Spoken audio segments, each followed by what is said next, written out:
Bonjour à toutes et à tous, c'est Jean-Baptiste. Bienvenue dans le podcast Journal de bord d'un triathlète étudiant, le podcast dans lequel je vous partage ma passion du sport, mes conseils, mes réussites et mes échecs en parallèle de mes études dans le domaine sportif. Je suis super content de vous embarquer avec moi dans cette aventure et je suis sûr que vous pourrez en retirer quelque chose de bénéfique pour votre pratique personnelle. Alors, place tout de suite à l'épisode du jour. C'est parti pour le premier véritable épisode de ce podcast. Je suis super content de vous retrouver et de me retrouver derrière le micro pour l'enregistrer. Aujourd'hui, je vais discuter un peu de mon entraînement du moment, de ce que je prépare, de ma motivation et de comment ça se passe de manière générale, on va dire. C'est vrai que pour le moment, je dois dire, je suis plutôt motivé par la course à pied. C'est classique, je vais dire, chez moi. Souvent, en hiver, je suis plutôt motivé par la course à pied, la natation, et l'été plutôt par le vélo. C'est un des aspects que j'aime du côté du triathlon, c'est cette complémentarité et aussi on va dire, cette variété mentale dans le sens où quand j'en ai marre d'un sport, je peux me rabattre sur les autres. Pour le moment, je prépare la corrida de Sassenage, donc qui est une Sassenage qui est juste à côté de Grenoble, là où je vis actuellement. Cette corrida, c'est une course à pied sur route de 11 km, pendant laquelle je tenterai d'aller chercher un record personnel au passage aux 10 km, et où je serai peut-être en mode survivant, ou en tout cas en mode sauf qui peut sur le dernier kilomètre. Mon record personnel pour le moment sur 10 km est de 37 minutes 25. Il date déjà d'il y a plus d'un an.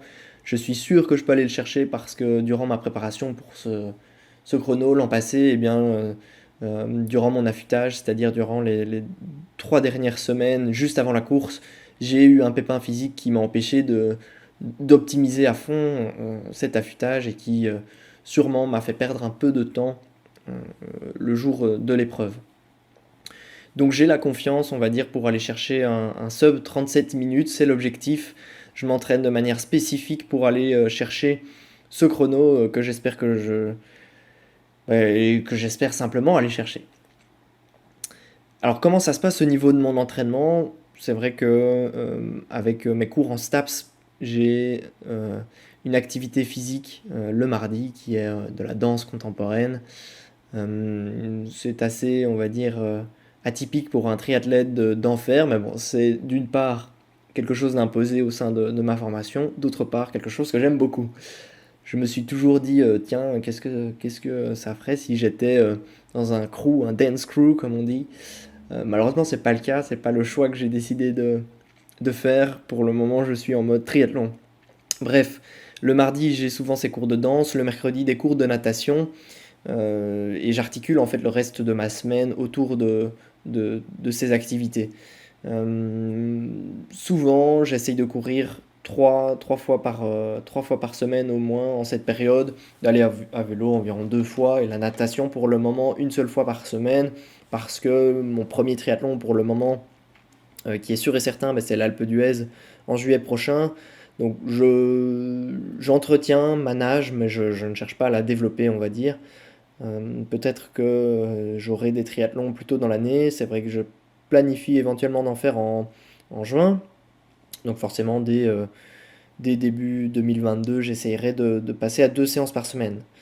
Bref, en course à pied, ce qui est le sport sur lequel je me concentre le plus actuellement, je tourne aux environs des 30-35 km par semaine.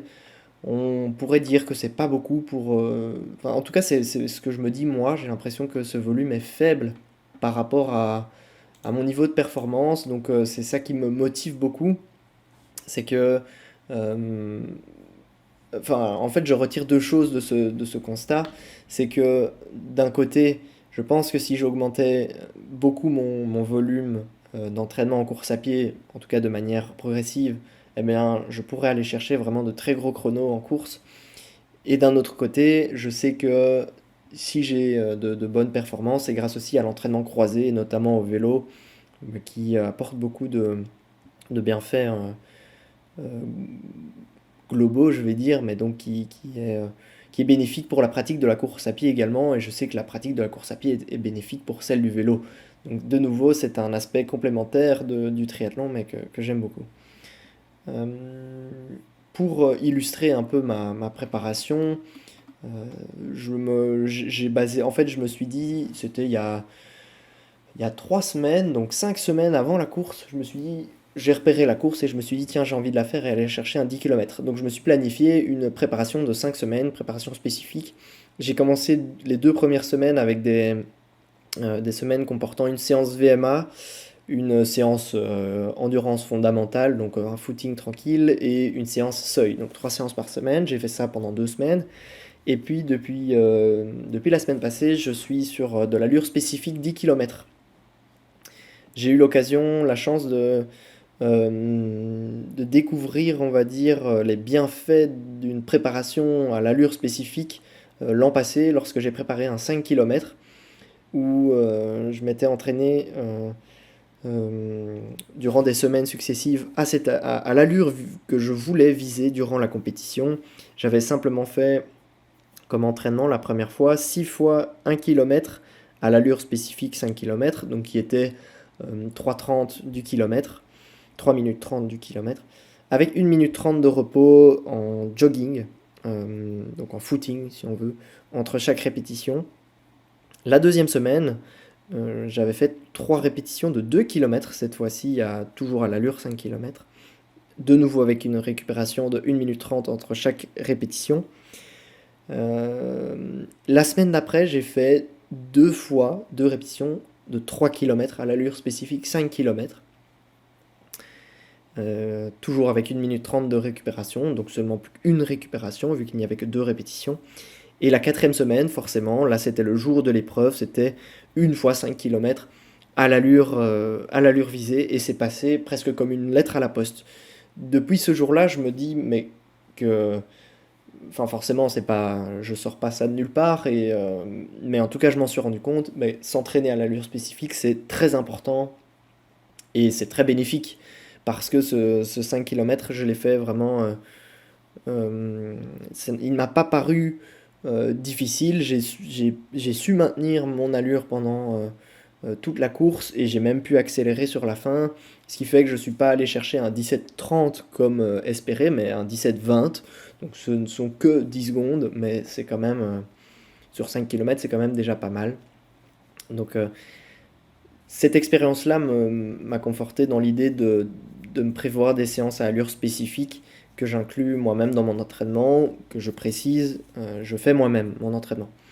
Je planifie moi-même mon entraînement. C'est vrai que j'ai pas mal de sources d'inspiration, que ce soit sur YouTube, sur Internet, enfin, dans des livres. Je prends des informations à droite, à gauche.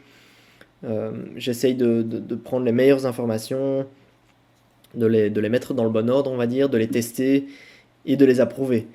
Et donc cette allure spécifique s'est approuvée, ce qui fait que depuis 2 semaines, je la travaille pour le 10 km. J'ai commencé de nouveau par une séance avec 5 fois 1 km à mon allure visée. Donc, comme mon objectif est d'aller chercher les 37 minutes, ce qui sur 10 km correspond à 3 minutes 42 du kilomètre, eh bien je cours en environ 3,42, 3,40, 3,42 pour chacun de ces kilomètres. J'ai fait ça donc une fois la semaine passée, 5 fois 1 km avec une récupération d'1 minute 30 footing entre chaque répétition. Ça s'est plutôt bien passé. Et cette semaine, je suis passé sur 3 fois 2 km à l'allure spécifique 10 km, donc pour une distance totale de 6 km. C'est vrai que dans le meilleur des mondes, j'aimerais pouvoir faire par exemple une séance de 5 fois 2 km à allure spécifique 10 km, mais comme c'est déjà une séance plus longue, c'est forcément plus dur pour le corps, et donc en termes de récupération, il faut faire attention. Et donc je préfère pas forcer au vu de ma courte préparation spécifique. Si j'avais déjà un volume global de course à pied plus élevé que 30 km par semaine, peut-être que je le tenterais, mais c'est pas encore le cas. Euh, et alors, donc la course de la corrida de Sassenage, c'est dans 10 jours déjà, donc demain, je prévois une séance test vraiment Une séance qui me permettra de me dire, bah tiens, est-ce que j'ai raison de viser cette allure-là ou est-ce que je peux aller chercher mieux ou moins? Souvent, c'est est-ce que j'ai raison d'aller chercher cette allure-là ou est-ce que je dois viser moins? La séance, en gros, elle consiste en un 3000 mètres suivi d'une récup d'une 30, 2500 mètres, récup d'une 30, 2000 mètres à allure spécifique, 10 km. Donc pour un total de 7 km et demi à l'allure spécifique. Si je valide cette séance, ben forcément je serai en confiance pour le jour de la course, surtout que le jour de la course je serai reposé, parce que c'est vrai que ça fait quelques semaines que je suis assez fatigué de manière physique, surtout que ça va faire 4 semaines que je m'entraîne intensément en course à pied sans une semaine de récupération. Et donc bah, la semaine qui arrive est la bienvenue, on va dire, dans le sens où comme je vais m'affûter, bah, je vais me reposer, je vais continuer à m'entraîner un peu en course à pied, mais je vais vachement diminuer mon volume d'entraînement sur la semaine. Je ne vais pas aller nager parce que c'est les vacances, donc je n'ai pas le cours de natation en STAPS et vélo, ça dépendra de la météo, mais ils annoncent une météo pas dingue ici à Grenoble pour la semaine qui arrive, donc je risque d'être au repos forcé, mais c'est pas plus mal au vu des dernières semaines qui ont été plutôt intenses. Donc voilà en gros en quoi consiste ma préparation actuelle. C'est vrai que pendant l'été, j'ai beaucoup roulé à vélo. Forcément, la motivation était plutôt de ce côté-là. J'ai même, fin août, eu 2 semaines sans course à pied, ou parce que j'avais juste pas envie d'aller courir. Euh, et puis, de manière plus globale, ce que je prépare pour le moment, c'est le marathon du golfe de Saint-Tropez qui aura lieu le 27 mars 2022, qui sera mon premier marathon. Et donc, j'en attends beaucoup, je vais dire, parce que j'ai hâte. Vraiment, déjà maintenant, j'ai hâte. Je m'entraîne avec beaucoup de motivation en course, donc ça, c'est vraiment chouette. Euh, et puis, je passe un peu par toutes les étapes. Je commence ici la semaine prochaine par un 10 km. J'essaierai d'inclure un semi-marathon dans ma préparation.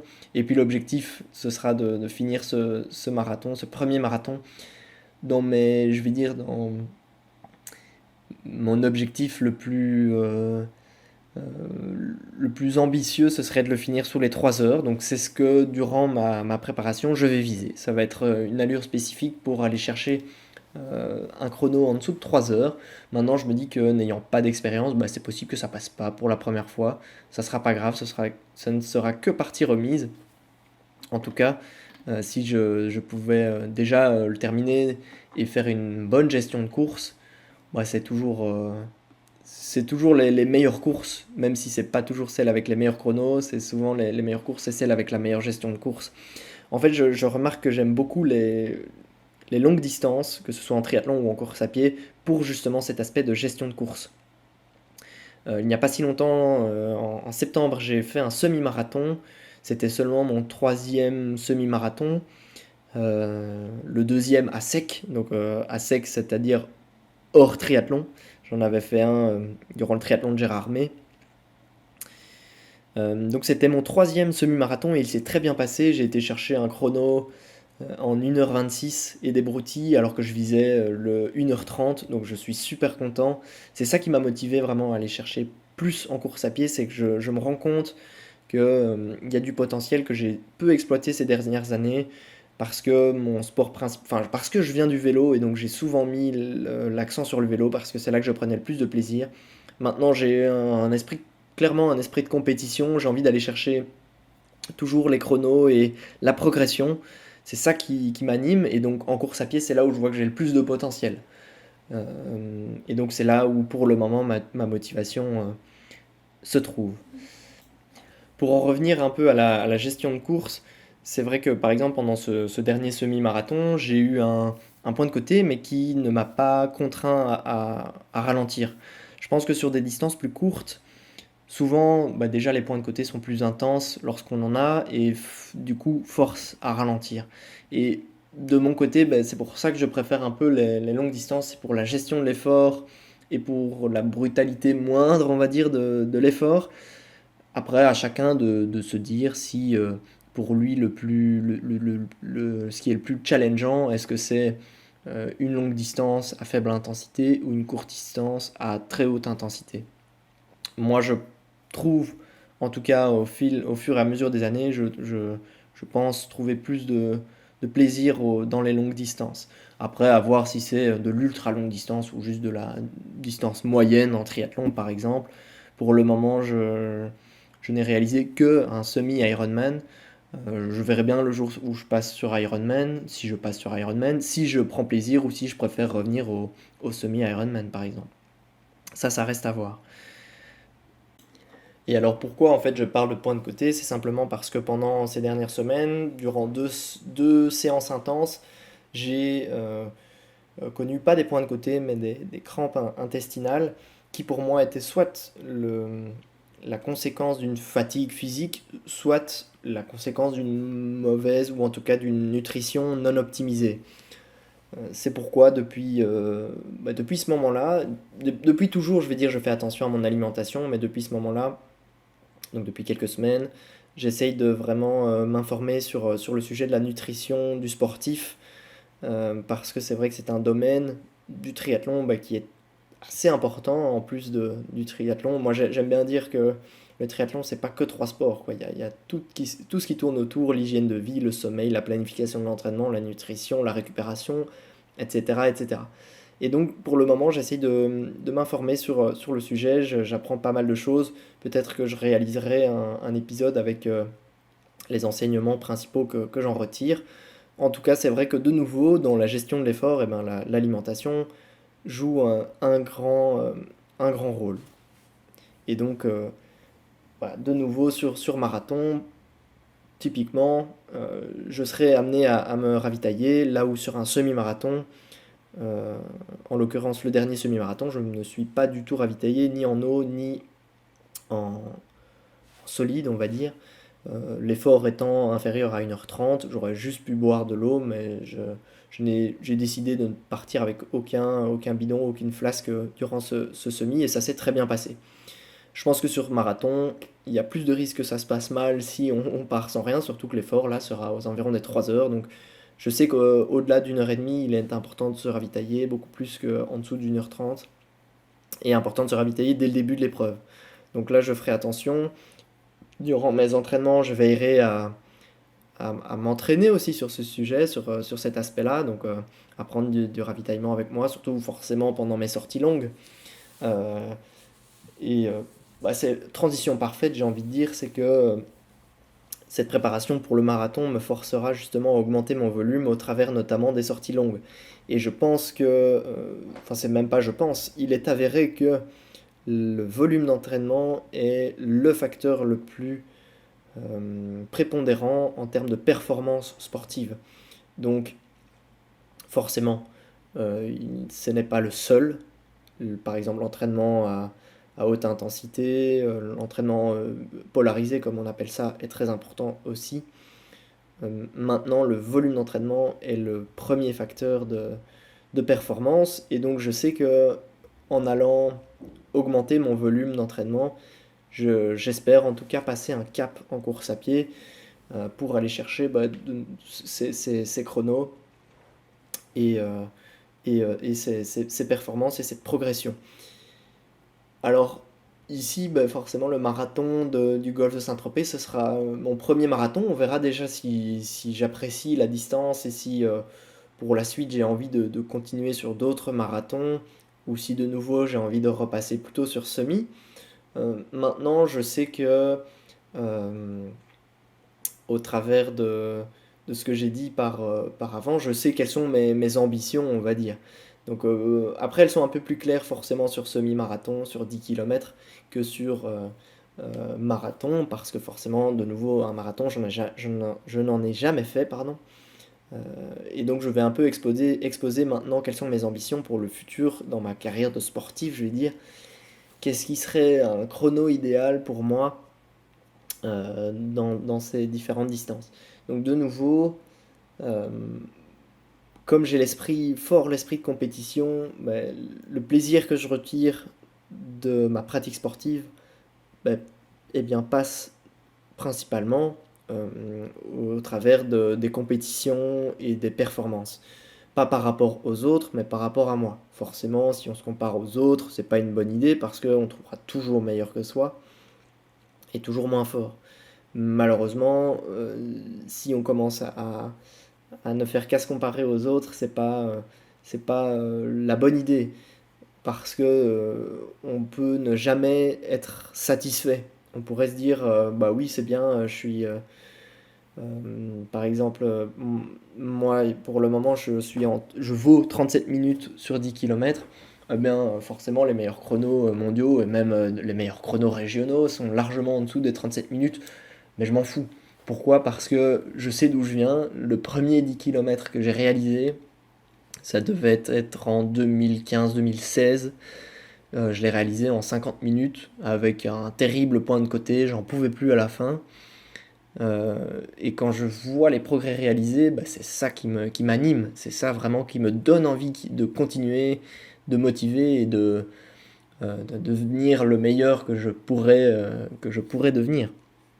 Donc quand je vois que j'ai déjà gagné 13 minutes sur la distance, eh bien simplement c'est juste un kiff total quoi. Et honnêtement, où je pense que je peux aller, je pense que je suis capable, en tout cas à l'heure actuelle, bah, j'ai quel âge? J'ai 24 ans. Pour moi, l'âge, c'est pas du tout. euh, En tout cas, je vais reformuler. Pour moi, l'âge, on peut aller chercher des grandes performances au moins jusque 40 ans.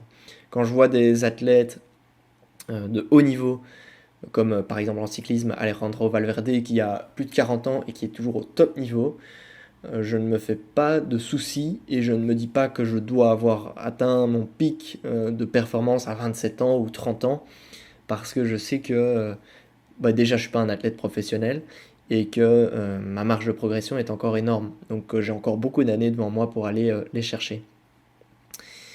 Et donc je pense que sur 10 km, je peux aller chercher un chrono en dessous des 35 minutes à terme. On verra quand, mais forcément, je pense que je peux aller le chercher.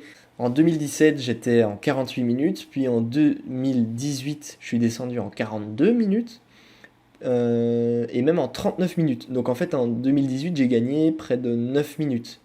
En fait, c'était mi-2018, j'étais en 42 minutes, fin 2018, j'étais en 39 minutes. 2019, je suis passé sous la barre des 39, j'étais en 38,05 et 2020, je suis passé en 37,25. Je pense que 2021, ben voilà, je peux aller chercher le sub 37.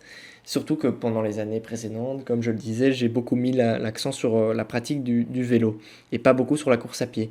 Il n'y a que l'an passé où j'ai excédé les 1000 km sur l'année de volume, ce qui pour un coureur est pas énorme.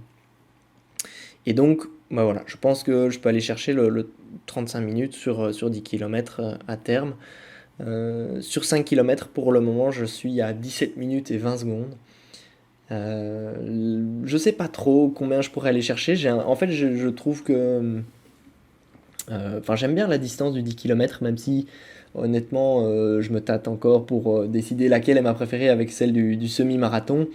Mais en 17, le 5 km, c'est encore un autre type d'effort, c'est encore beaucoup plus intense que le 10 km. Je me fixe pas trop d'ambition sur 5 km, je me dis vraiment, voilà, 10 km, 35 minutes. Sur un semi-marathon, déjà être en dessous des 1h20, ce serait superbe. Maintenant, si je fais 35 minutes au 10 km, je pourrais aller chercher encore quelques minutes en dessous du 1h20, donc ça serait dingue. Ce serait vraiment beau.